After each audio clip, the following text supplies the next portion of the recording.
ব্যাংককে লেওভার যেহেতু অনেকক্ষণ ছিল, তাই ইচ্ছে ছিল বাইরে বেরিয়ে একটু ঘোরাঘুরি করব, তবে সেই সুযোগ আর পাইনি।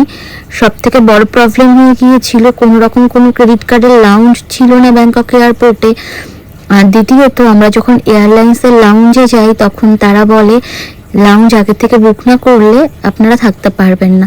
তো আমার হাজব্যান্ড তাদেরকে রিকোয়েস্ট করেছিল আমরা কি এখন কোনোভাবে লাউঞ্জটাকে বুক করতে পারবো।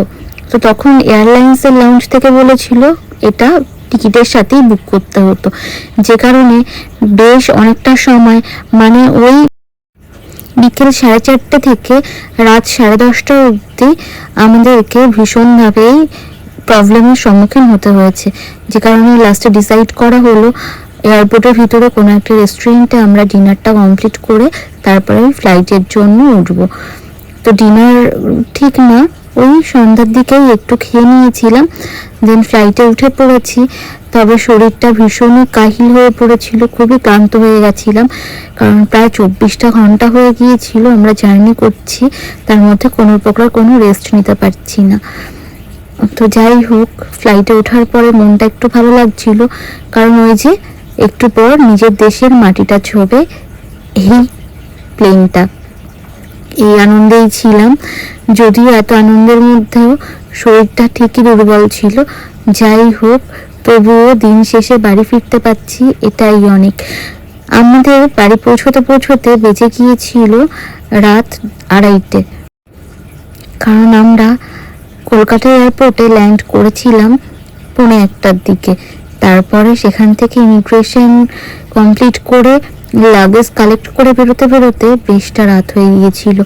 ও হ্যাঁ, যেটা না বললেই নয়, ডিনার কিন্তু এখানেও সার্ভ করেছিল, তবে যেটা হয়েছে খেতে অতটা ভালো না লাগার কারণে আমি সেগুলো কোনো কিছুই খাইনি, যে কারণে সেটার ভিডিও করে দেখানো হয়নি। সব ক্লান্তি খারাপ লাগাকে দূরে সরিয়ে রেখে এখন ফ্লাইটটা ল্যান্ডিংয়ের টাইম চলে এসছে, আর বলতে বলতে ফ্লাইট ল্যান্ডও করে গিয়েছে। নিজের দেশের মাটি ছুঁয়েছি 1.5 বছর পরে। এর থেকে আনন্দের আর হয়তো এই মুহূর্তে কিছুই ছিল না, সমস্ত কষ্ট ভুলে গিয়েছিলাম এক মুহূর্তের জন্য। সব থেকে বড় কথা, যারা আমাদের মতো এনআরআই তারা বুঝবেন, বা যারা প্রবাসী তারা বুঝবেন, বহু বছর পর নিজের দেশে যাওয়া বা নিজের দেশের মাটি ছোঁয়া এর আনন্দ কতটা। বেশটা ভালোভাবেই পৌঁছে গিয়েছি, এখন শুধু অপেক্ষা ইমিগ্রেশন কমপ্লিট করে লাগেজ কালেক্ট করে বাড়ির লোকজনের কাছে পৌঁছানোর।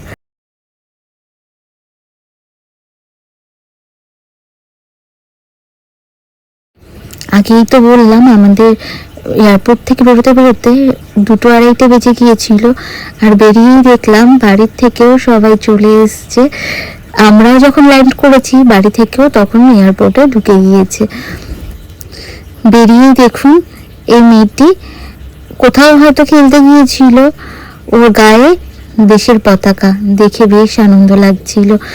তবে তার থেকেও বেশি আনন্দ কিসে লাগছিল জানেন? সামনেই দেখলাম বাবা, বোনু, শ্বশুর মশাই, শাশুড়ি মা, দেওর সবাই দাঁড়িয়ে আছে। কতদিন পর সবাইকে দেখলাম, এর থেকে আনন্দের আর মনে হয় কিছুই হয় না। এবার বাড়ি যাওয়ার পালা। এখনো প্রায় 1.5 থেকে 15 ঘন্টা মতো টাইম লাগবে, কারণ রাস্তার অবস্থা ভীষণই খারাপ। দেশে ফিরে সব থেকে যেটা খারাপ লেগেছে সেটা হলো রাস্তাগুলো দেখে।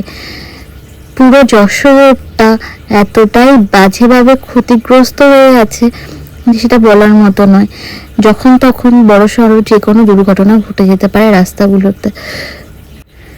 বাড়িতে ফেরার আগেই বলে রেখেছিলাম পরের দিন কি কি খাবো, সেই মতোই পরের দিন সকালবেলা শাশুড়ি মা ইডলি, সাম্বার আর চাটনি বানিয়েছিল। শাশুড়ি মায়ের হাতের এই খাবারটা আমি সবসময় ভীষণ মিস করি, কারণ উনি এই খাবারটা খুব ভালো বানান। আর দেখুন, বাড়িতে নতুন 2জন সদস্য এসছে। আমরা জাপান ফেরার আগে সেই সদস্যদের খুদে খুদে আরো কয়েকটি সদস্য চলে এসেছিল। যাই হোক, দুপুরের দিকটায় বেরিয়ে পড়লাম আমার বাড়ি যাওয়ার উদ্দেশ্যে, কারণ মায়ের সাথে এখনো দেখা হয়নি। আর এই যে স্কুলটি দেখছেন, ঠাকুরনগরের প্রত্যেকেই চেনেন স্কুলটি। আমার ক্লাস 5 থেকে 10 অবধি এই স্কুলেই পড়াশোনা করে কেটেছে, ঠাকুরনগর বালিকা বিদ্যালয়। গল্প করতে করতে বাড়িতেও চলে এসেছি। আর ওই যে বোন দাঁড়িয়ে আছে, কারণ ওকে আগেই টোটোতে করে পাঠিয়ে দেওয়া হয়েছিল। তো চলুন এবার যাওয়া যাক। তবে যাওয়ার আগে একটু মিষ্টি কিনবো, তারপরেই উপরে যাব।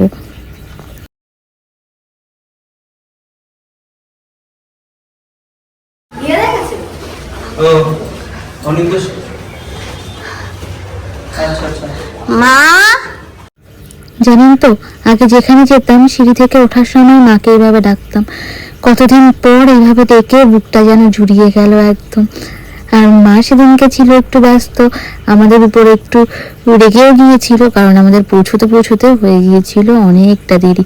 মার ছিল সেদিন বিডিও অফিসে মিটিং, যে কারণে মা খুব তাড়াহুড়ো করছিল, যদিও আমাদের জন্য না খেতে বসেছিল। আর এদিকে দেখুন না, বাবা তো একদম মোমবাতি ধূপকাঠি জেলে আমাদেরকে বরণ করে নিয়েছে এবং আমাদেরকে তাপও দিয়ে দিল। মাকেও বলে রেখেছিলাম পরের দিন দুপুরে কি কি খাবো, আমার পছন্দের সেই খাবারগুলো মা বানিয়ে রেখেছিল। তো আস্তে আস্তে এখন অনেক নতুন নতুন ব্লগ আসবে, আপনারা দেখতে থাকুন, আশা করি ভালো লাগবে। চলুন আজকের মতো টাটা।